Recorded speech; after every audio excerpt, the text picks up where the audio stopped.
할렐루야. 오늘 창세기 49장 13절에서 15절까지 말씀을 함께 봤습니다. 오늘 말씀의 제목을 그리스도인의 사명이라고 정했습니다. 지금 야곱이 12아들에게 유언을 하는데 단순한 유언이 아니라 하나님께서 주시는 말씀을 통해 이 12아들의 앞으로 이들에게 일어날 예언의 말씀을 야곱을 통해서 하나님이 이 창세기 49장에 선포하고 있습니다.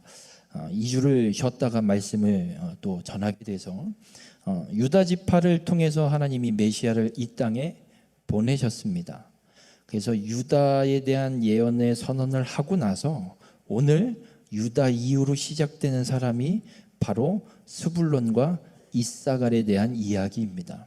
유다 지파를 통해 메시아를 이 땅에 보내시고 그리고 예수 그리스도를 믿어 구원받는 죄사함을 얻어서 안식의 복을 누리게 되었고, 그리고 어린 양의 혼인잔치에 참여하게 되는 기쁨의 복 또한 우리가 누리게 되었습니다. 그리고 성령의 다스림과 통치를 통해서 우리가 강건함과 풍요의 복을 누리는 축복의 삶으로 우리가 변화되었습니다.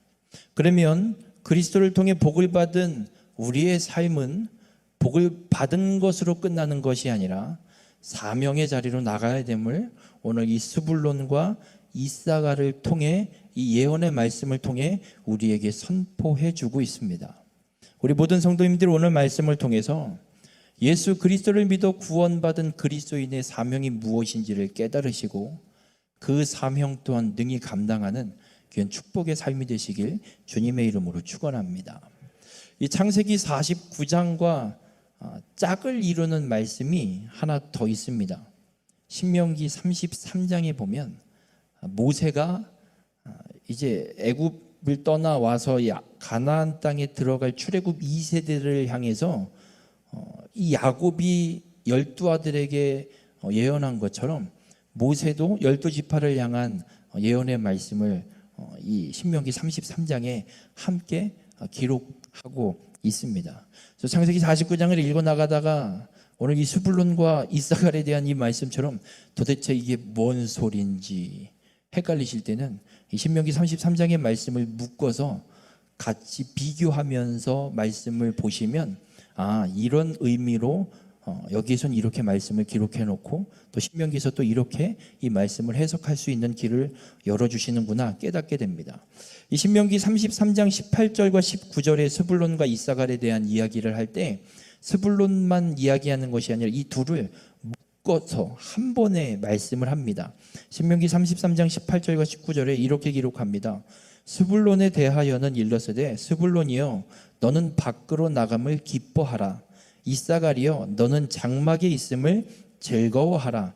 그들이 백성들을 불러 산에 이르게 하고 거기에서 의로운 제사를 드릴 것이며 바다의 풍부한 것과 모래에 감추어진 보배를 흡수하리로다.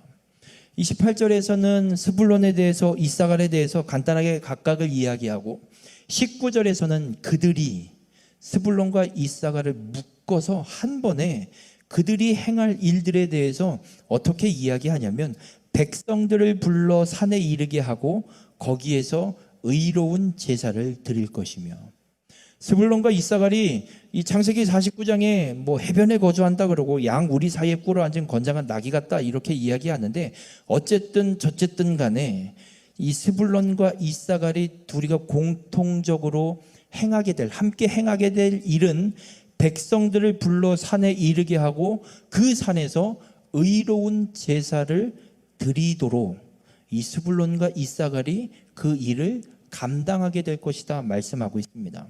여러분, 이 백성들을 불러 산에 이르게 한다는 말은 많은 백성들을 불러서 산이 어딘지 모르겠지만 하여튼간 어떤 그 산으로 많은 백성들을 불러 모으는 일을 이 스불론과 이사갈이 합니다.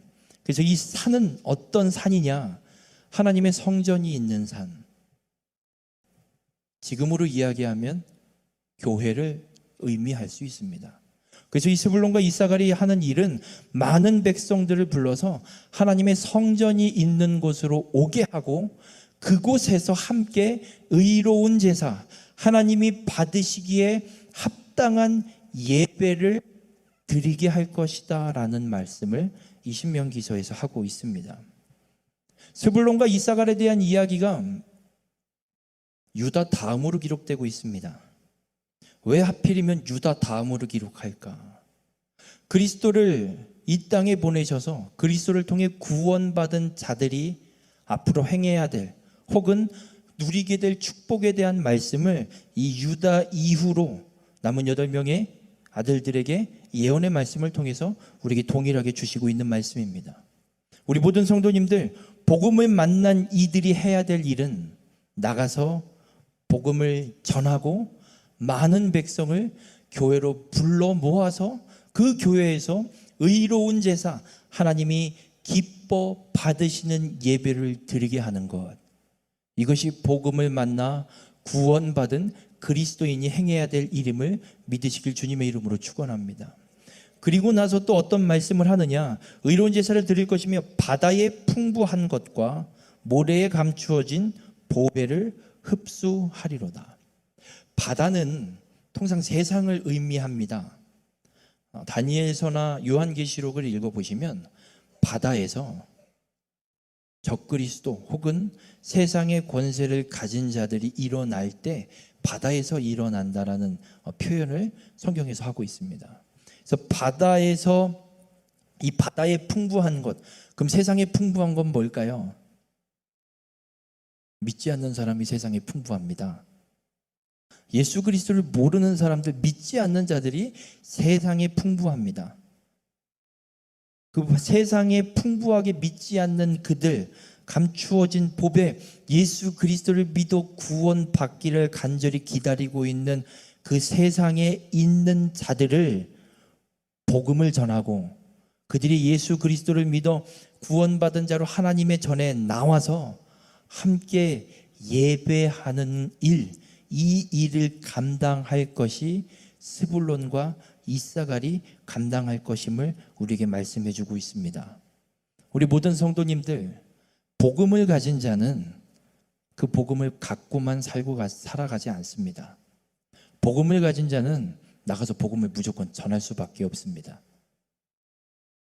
그래서 복음을 가진 자는 복음을 전하고 세상의 한 영혼을 함께 교회로 예배하는 그 산으로 인도해 불러내서 함께 의로운 하나님이 기뻐 받으시는 예배를 드리는 이 교회를 이루어가는 것이 그리스도인에게 주어진 사명임을 믿으시길 주님의 이름으로 축원합니다. 오늘 특별히 이 스불론을 통해서는 이 복음을 증거하는 선교의 사명에 대한 말씀을 우리에게 주고 계시고, 이사갈을 통해서는 교회에서 헌신하며 봉사하는 섬김의 사명을 우리에게 말씀해 주고 있습니다. 바라기는 우리 모든 성도님들이 이 스불론과 이사갈을 통해 우리에게 주시는 복음을 가진 자로서 가져야 될, 감당해야 될 사명을 능히 이루어가는 귀한 축복의 삶이 되시길 주님의 이름으로 축원합니다.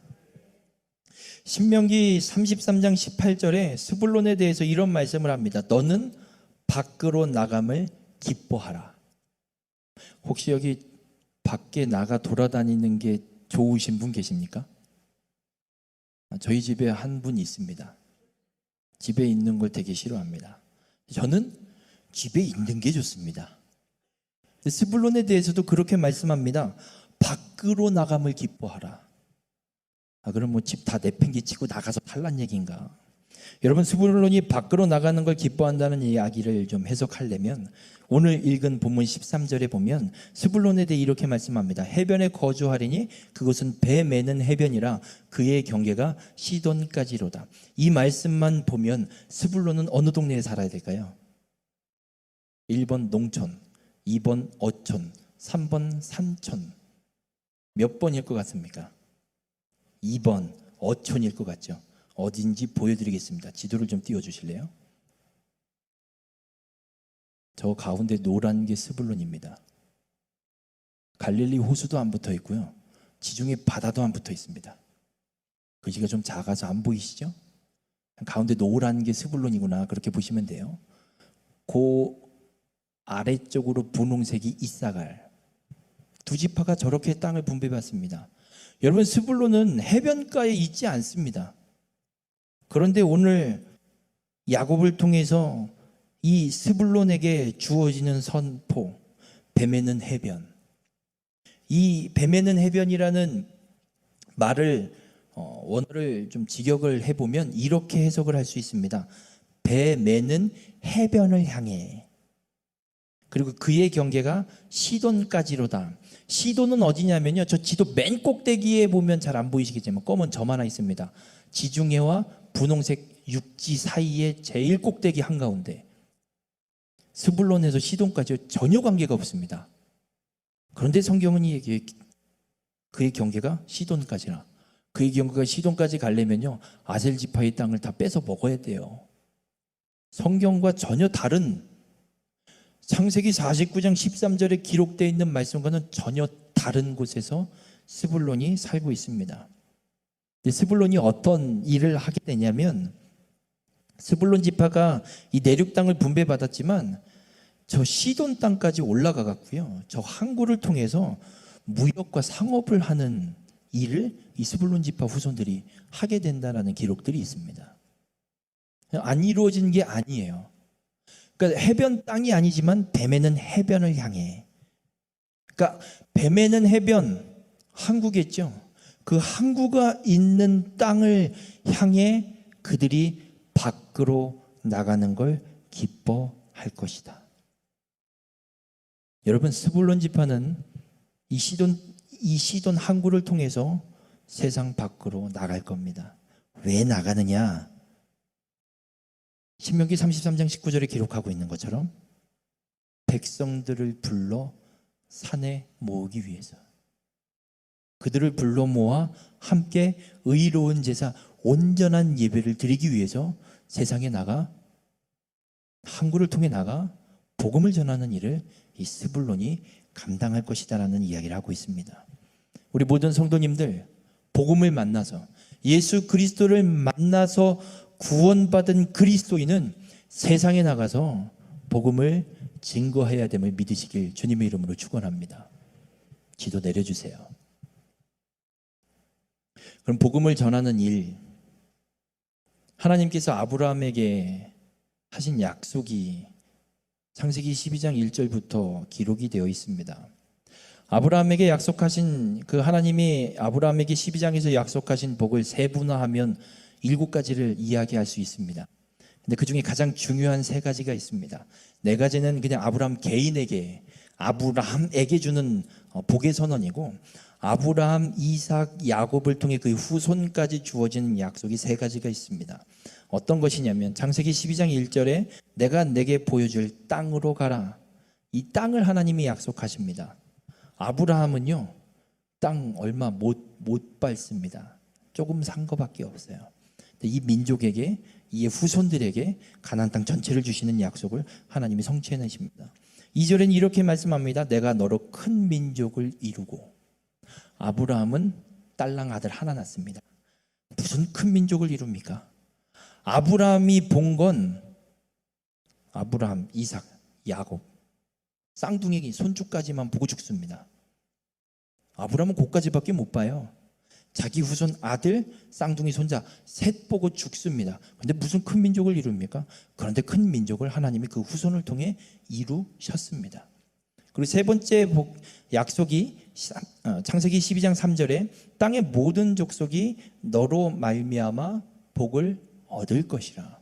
아브라함을 통해 땅의 모든 족속이 복을 얻는데요, 아브라함은 아들, 쌍둥이 손자 셋 보고 죽었는데 무슨 아브라함을 통해서 누가 복을 받겠습니까?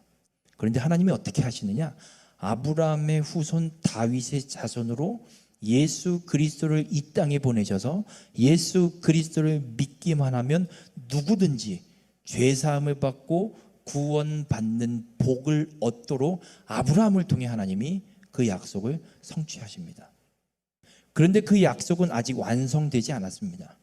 예수 그리스도를 통해서 이 땅에 보내셔서 구원을, 대속의 사건을 완성하시긴 하셨습니다. 그런데 아직 땅의 모든 족속이 너로 말미암아 복을 얻을 것이라. 아직 땅의 모든 족속이 아브라함의 후손을 통해 오신 예수 그리스도를 믿어 복을 받는 역사는 완성되지 않았습니다. 그 사명이, 그 약속을 성취하는 사명이 우리에게 주어져 있음을 믿으시길 바랍니다. 사도행전 1장 8절에 보면 예수님께서 마지막으로 제자들에게 명령하시는 말씀, 오직 성령이 너희에게 임하시면 너희가 권능을 받고 예루살렘과 온 유대와 사마리아와 땅끝까지 이르러 내 증인이 되리라. 예수님의 증인이 되는 것이 예수 그리스도를 믿는 자들에게 주어진 사명입니다. 우리 모든 성도님들, 땅의 모든 족속이 예수 그리스도를 믿어 구원받는 복을 얻도록 땅끝까지 이르러 복음의 증인이 되는 우리 모든 성도님들이 되시길 주님의 이름으로 축원합니다. 여쭤보겠습니다. 복음 전하는 게 쉬우시던가요? 어려우신가요? 아니요. 안 해봐서 모르죠. 안 해봐서 몰라요. 우리는 해본 분은 정확하게 알아요. 쉽다면 쉽고 어렵다면 어렵습니다. 희한하죠. 어려우신 분들의 이유를 알려드릴게요. 사도행전 1장 8절에 주님이 말씀하실 때 분명히 말씀하셨어요. 성령이 너희에게 임하시면 너희가 권능을 받고. 여러분, 성령의 권능을 받지 않고서는 복음 전하는 게 어렵습니다. 쉽지가 않습니다.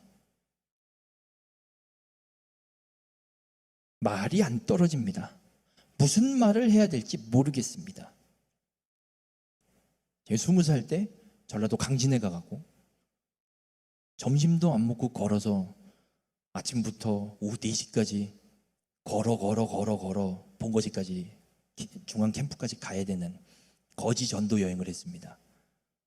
길을 가다가 어느 집을 두드렸어요. 개가 짖고 주인은 나오지도 않고, 그런데 옆에 대문 옆에 있는 나무에 뱀 한 마리가 쓱 기어가고 화들짝 놀라서 도망가고, 길을 가다가 일하시는 할머니를 만났어요. 복음을 전하려고 얘기했는데 할머니 한탄을 들어줘야 되는, 말 한마디도 못하고 그렇죠 뭐 그러다가 그냥 또 떠나고. 쉽지가 않습니다. 여러분, 성령의 권능을 받지 않고서는 복음을 절대 전할 수 없습니다. 예수님도 말씀하셨습니다. 성령이 임하고 너희가 권능을 받고 그리고 나서 예루살렘과 온 유대와 사마리아와 땅끝까지 이르러 복음을 증거하는 증인이 되라고 말씀합니다. 우리 모든 성도님들, 성령의 권능을 받고 가서 복음을 전하는 믿음의 성도님들이 되실 주님의 이름으로 축원합니다.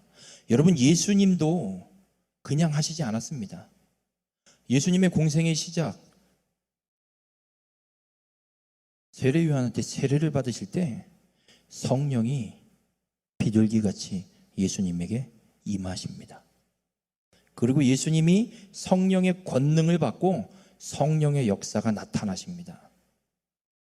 예수님이 그냥 전도하셨습니까?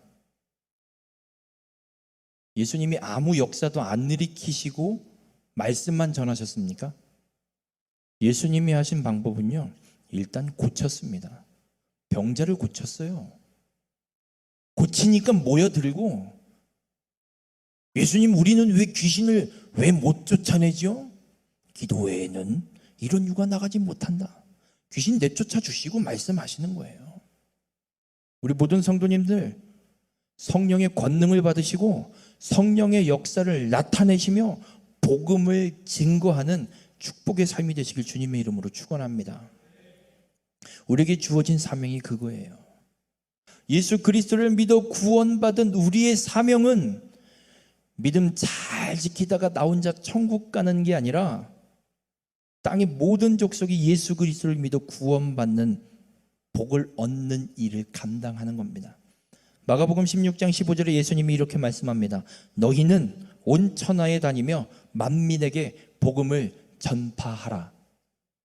마태복음 28장 18절에서 20절에서 예수님이 말씀합니다. 하늘과 땅의 모든 권세를 내게 주셨으니 그러므로 너희는 가서 모든 민족을 제자로 삼아 아버지와 아들과 성령의 이름으로 세례를 베풀고 내가 너희에게 분부한 모든 것을 가르쳐 지키게 하라. 볼지어다 내가 세상 끝날까지 너희와 항상 함께 있으리라. 우리에게 주어진 사명이야. 예수 그리스도를 믿어 구원받아 천국 갈 사람들에게 주어진 사명이 땅끝까지 이르러 세상 끝날까지 복음을 전파하고 증거하는 삶이 우리가 살아가야 될 삶임을 믿으시고 그 사명을 능히 감당하는 우리 모든 성도님들이 되시길 주님의 이름으로 축원합니다. 오늘 이사갈에 대해서는 신명기 33장 18절에도 이렇게 말씀합니다. 이사갈이여 너는 장막에 있음을 즐거워하라. 정거 같습니다. 장막에 있는 게 즐겁습니다. 이사갈에게 이렇게 말씀합니다. 스불론은 밖으로 나감을 기뻐하라. 그런데 이사갈은 장막에 있음을 즐거워하라. 오늘 본문 14절과 15절에도 이사갈은 이렇게 기록합니다. 이사갈은 양의 우리 사이에 꿇어앉은 건장한 나귀로다. 우리 사이에 꿇어앉은 건장한 나귀. 그는 쉴 곳을 보고 좋게 여기며 토지를 보고 아름답게 여기고 어깨를 내려 짐을 메고 앞제 아래서 섬기리로다. 이사갈은 건장한 나귀로 표현되고 있습니다. 유다를 이야기할 때 나귀의 이야기를 할 때 나귀는 짐을 지는 동물이라고 말씀드렸죠. 짐을 지는 동물이 나귀예요. 여러분 복음으로 죄의 짐을 벗어버리고 양의 우리인 교회에서 이사갈은 건장한 나귀로 안식을 즐기며 스스로 어깨를 내려 짐을 매는 스스로 그 교회에서 봉사를 섬기기를 행하기도 하고 앞제 아래서 섬기리로다. 혹은 누군가에 의해서 혹은 누군가의 통제 아래에서 주님의 몸된 교회를 섬기는 것. 이것이 이사갈을 통해서 우리에게 주시는 말씀입니다. 여러분 이 이사갈을 통해서 우리에게 말씀하시는 건 이 교회에 모인 백성들이 의로운 제사를 드릴 수 있도록 헌신 봉사하는 사명을 우리에게 말씀하고 있습니다. 교회에 거하면서 하나님을 섬기고 또 거기에서 의로운 제사를 하나님께 드릴 수 있도록 하는 것. 이것이 이사갈을 통해 우리에게 주시는 사명입니다. 우리 모든 성도님들 이사갈처럼 교회에 하나님이 기뻐 받으시는 예배가 온전히 드려질 수 있도록 봉사하며 섬길 수 있는 그 사명을 감당하는 귀한 축복의 삶이 되시길 주님의 이름으로 축원합니다. 그럼 어떻게 교회에서 봉사하면서 이 사명을 감당할 수 있을까? 무작정 하면 될까요? 무작정 하면 지쳐서 힘들어서 못합니다. 무작정 하지 마십시오. 오기로 하지 마십시오. 내 힘으로도 봉사하지 마십시오. 지쳐서 못합니다. 얼마 못 갑니다. 오기로 하는 자 아무렇게나 헌신하면 장담하건대 일주일도 못 갑니다. 힘들어서 못합니다. 성경은 그렇게 하라고 우리에게 봉사를 가르쳐 주지 않습니다. 로마서 12장 1절에 보면 이런 말씀을 합니다. 너희 몸을 하나님이 기뻐하시는 거룩한 산 제물로 드리라 말씀하고 있습니다. 그러면서 어떻게 산 제물로 하나님 앞에 드려야 되는지를 말씀하고 있습니다. 로마서 12장 6절부터 8절까지 말씀을 좀 읽어봐 드리겠습니다. 우리가 한 몸에 많은 지체를 가졌으나 모든 지체가 같은 기능을 가진 것이 아니니 이와 같이 우리 많은 사람이 그리스도 안에서 한 몸이 되어 서로 지체가 되었느니라. 우리에게 주신 은혜대로 받은 은사가 각각 다르니 혹 예언이면 믿음의 분수대로, 혹 섬기는 일이면 섬기는 일로, 혹 가르치는 자면 가르치는 일로, 혹 위로하는 자면 위로하는 일로, 구제하는 자는 성실함으로, 다스리는 자는 부지런함으로, 긍휼을 베푸는 자는 즐거움으로 할 것이니라. 여러분 교회를 사도 바울은 이렇게 표현합니다. 그리스도를 머리로 하고 성도들이 각 지체를 이루어 한 몸을 이루는 것을 교회라고 이야기합니다. 그러면 그리스도를 머리로 하기에 그 몸은 누구의 명령에 따라야 되지요? 머리의 명령을 따라야 됩니다. 그리스도의 명령을 따라 각각의 지체를 이루고 있습니다. 각각의 지체, 모든 지체가 같은 기능을 갖고 있나요? 눈이랑 손이 같은 기능을 갖고 있습니까? 한번 생각해 보세요. 온몸이 눈으로만 이루어져 있다. 잔인합니다. 못 살 것 같습니다. 앞에도 눈, 뒤에도 눈, 옆에도 눈, 사방팔방 다 보일 거 아니에요? 어디로 밥 먹어요? 밥 못 먹습니다. 여러분, 지체는 각자의 기능이 있습니다. 각자의 기능이 있습니다. 손은 손의 기능, 발은 발의 기능, 다리는 다리의 기능. 엉덩이는 무슨 기능이 있는 줄 아십니까? 골반을 보호해야 됩니다. 골반에 우리 혈액의 60~70%가 다 들어가 있습니다. 골반 골절이 일어나면 과다출혈로 사망할 가능성이 높습니다. 그래서 엉덩이가 이렇게 펌퍼짐한 거예요. 그냥 철푸덕 앉아도 안 깨지게. 웃기라고 하는 말이 아니라 과학적, 의학적 근거를 들고 드리는 말씀이에요. 여러분, 각각의 지체가 갖고 있는 기능이 있습니다. 그 기능대로 기능하지 않으면 몸이 온전하지가 않습니다. 다리가 불편하면 똑바로 걷질 못하고요. 손이 불편하면 무엇인가를 제대로 들어서 움직일 수가 없습니다. 교회 봉사는 어떻게 해야 되냐고요?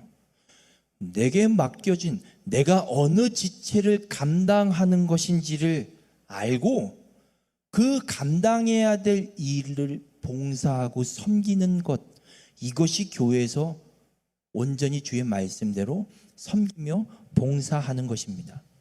그럼 내가 감당해야 될 지체, 내가 감당해야 될 기능은 무엇인가? 이렇게 말씀합니다. 우리에게 주신 은혜대로 받은 은사가 각각 다르니. 여러분, 우리가 예수 그리스도를 믿어 구원받은 자에게 예수님이 약속하신 성령을 보내주십니다. 그 성령께서 우리에게 선물 은사를 주십니다. 다 다릅니다. 어떤 분은 기가 막히게 잘 고치시고요. 어떤 분은 기가 막히게 잘 놀아줍니다. 어떤 분은 기가 막히게 수백 번 반복하는 80 넘은 어르신의 이야기를 생전 처음 듣는 것 마냥 잘 들어주십니다. 각각 성령께서 주신 은사, 은혜대로 받은 은사가 다 달라요. 그래서 내가 어떤 은사를 받았는지, 어떤 재능이 있는지를 내 스스로 잘 찾아보고, 아, 나는 이런 은사를 받았구나. 그러면 그 은사를 갖고 내가 우리 교회에서 감당해야 될 지체, 기능이 어떤 역할인지를 알고 거기 가서 봉사를 해야지. 말 잘 들어주는 은사를 받은 사람이 교사한다고 가서 가르치고 있으면요, 못 가르칩니다. 기계 이런 거 잘 고치는 은사를 받은 분이요, 기획하는 데 보내면요, 못합니다. 안 됩니다. 각각의 은사대로 각각의 그 기능에 맞춰서 그 자리에서 교회를 위한 일들을 감당해야 하는 겁니다. 그렇게 봉사해야 하는 것이 성경이 우리에게 주시는 말씀입니다. 우리 모든 성도님들, 성령께서 내게 주신 은사를 잘 분별하고 찾아내셔서 내가 감당해야 될 일을 최선을 다해 봉사함으로 하나님께 드려지는 예배가 기쁨의 예배, 하나님이 온전히 받으시는 예배로 세워가는 귀한 축복의 사명자들이 되시길 주님의 이름으로 축원합니다. 그런데 잊지 말아야 될 것이 있습니다. 이 은사는 다 다릅니다. 물론 같은 은사를 받는 사람도 있습니다. 그런데 성경은 고린도전서 12장 4절과 5절에 분명하게 말씀하고 있습니다. 은사는 여러 가지입니다. 한 가지 은사만 있는 게 아닙니다. 여러 가지 은사가 있는데 그 은사를 주는 성령은 한 분이십니다. 내게 이 은사를 주신 성령님이 더 이건 2단, 3단을 넘어 4단입니다. 성령은 한 분밖에 안 계십니다. 우월하고 덜 우월하고가 없습니다. 은사를 주신 성령님 오직 한 분. 직분은 여러 가지나 주는 같으며, 우리를 이 직분을 주어 세워주신 주님은 오직 한 분임을 믿으시길 주님의 이름으로 축원합니다.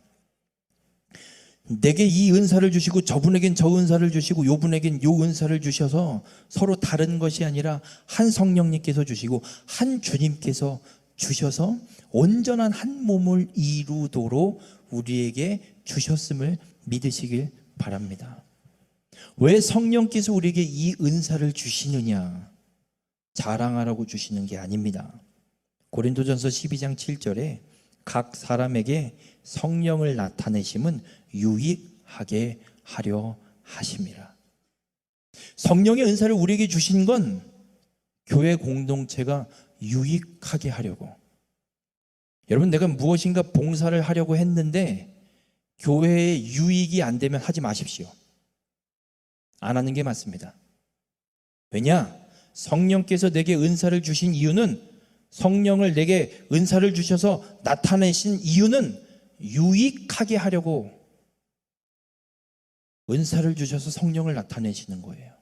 그런데 내가 어떤 일을 하거나 교회에 어떤 봉사를 하는데 교회에서 유익이 되지 않고 분열이 일어나고 분리가 일어나고 다툼이 일어났다. 네, 하지 마십시오. 그건 성령의 은사가 아니고 성령께서 원하시는 봉사가 아닙니다. 마귀의 역사는 분리, 다툼, 시기, 미움, 싸움, 이걸 만들어냅니다. 마귀는 무조건 그렇게 만들어냅니다. 근데 성령의 역사는 하나로 만듭니다. 사랑하게 만듭니다. 유익하게 만듭니다. 만약 내가 있는 속회 혹은 선교회 혹은 작은 어떤 교회 안에 또 다른 소그룹 공동체 안에 나 때문에 분열이 일어나고 있다면 하나님 앞에 회개해야 합니다. 마귀의 도구로 쓰이고 있기 때문입니다. 그래서 우리는 분명하게 분별해야 합니다. 내가 행하는 교회의 봉사와 헌신, 어떤 섬김을 통해 교회에 유익이 되는지, 이 공동체 안에 유익이 되는지, 그렇지 않은지 우리 철저하게 내 스스로 점검하고 뒤돌아보고, 할 수만 있으면 뒷소리, 나에 대해서 어떤 뒷소리가 들린지도 들을 수 있다면 들어보십시오. 만약 분열과 다툼과 유익이 되지 않는다면, 이 봉사와 헌신은 내가 하지 말아야겠구나, 내가 감당할 일이 아니구나 찾아내고 분별해야 되기 때문에 그렇습니다. 저게 나를 욕한 애가 아니라 내가 성령의 도구로 쓰이는지 마귀의 도구로 쓰이고 있는지 분별하기 위해서. 우리 모든 성도님들, 성령의 은사로 교회 봉사하는 것, 교회에 유익하게 하려고 우리에게 허락하신 은사임을 잊지 마시길 바랍니다. 내 고집, 내 기준, 내 생각, 내 경험으로 판단하고 분별하지 마시길 바랍니다. 그리고 교회의 어떤 일들을 이루어갈 때 내 생각과 내 계획과 내 경험으로 주관하려고 들지 마시길 바랍니다. 교회의 머리는 그리스도 말씀에 비추어서. 식당 봉사 당번이 왔는데 메뉴를 못 정하십니까? 성경에서 메뉴를 찾으십시오. 이게 편해, 저게 편해, 이게 편하고 저게 편하십니까? 편한 거 하지 마시고 성경에서 먹은 음식을 찾으십시오. 만나를 튀기고 굽고 메추라기를 굽고 튀기고 삶고 그 중에 하나 하십시오. 그러면 메뉴 선택 때문에 다툼이 일어난다면 말씀 속에서 찾아내십시오. 성경에 메추라기 구워 먹었어. 이번 우리 선교의 메뉴는 뭐가 됐든 굽는 거다. 우스갯소리 같지만 다툼과 분열이 일어난다면 성경 속에서 찾으십시오. 주의 말씀이 그리스도의 머리 대신, 교회의 머리 대신 그리스도께서 우리에게 주시는 말씀이기에, 우리에게 주시는 명령이기에 그 말씀으로 행할 때 온전한 한 몸을 우리가 이루어 갈 수 있습니다. 우리 모든 성도님들, 머리이신 예수 그리스도의 말씀과 뜻대로 행하여서 서로에게 유익이 되는 교회의 섬김과 봉사와 헌신의 사명을 감당하는 우리 모든 성도님들이 되시길 주님의 이름으로 간절히 축원합니다. 이것이 우리의 사명입니다. 오늘 스불론과 이사가를 통해 예수 그리스도를 믿어 구원받은 우리가 가져야 될 사명은 그겁니다. 복음을 끝까지 전하는 것, 그리고 주님의 몸된 교회를 온전히 세워가기 위해 유익되도록 성령께서 내게 주신 은사를 따라 헌신과 봉사하여 주님의 몸된 교회를 세워가는 것, 이것이 우리의 사명입니다. 우리 모든 성도님들이 이 사명을 능히 감당하는 성도님들이 되시길 바랍니다. 그래서 우리 교회가